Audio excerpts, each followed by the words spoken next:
বল, খেলাধুলার উপকারিতা সম্পর্কে একটা প্রবন্ধ রচনা। স্যার আমি বলবো? জানতাম ওই হাত তুলবে।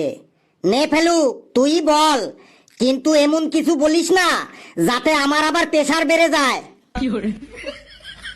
না স্যার, আপনার প্রেসার একটুও বাড়বে না। স্যার, খেলাধুলা করা খুবই ভালো। খেলাধুলা করলে শরীর ও মন দুটোই ভালো থাকে। অনেক রকম খেলাধুলা আছে, তার মধ্যে ক্রিকেট খেলা খুবই ভালো। আর ক্রিকেটের কথা যখন বলতেই হয় তখন আইপিএল ক্রিকেট খেলার কথা মনে পড়ে যায়। আইপিএল হইল কিছু কিছু ক্রিকেটারের কাছে 100 দিনের কাজের মতো। আইপিএল এর বেশিরভাগ ক্রিকেটারকে সারা বছর দেখাই যায় না, কিন্তু আইপিএল এলেই 100 দিনের কাজের মতো তারা ঠিক আবির্ভাব হয়ে যায়। সবজির আড়তে যেমন সবজি বিক্রি হয়, মাছের আড়তে যেমন মাছ বিক্রি হয়, তেমন আইপিএল এরও আড়ত আছে।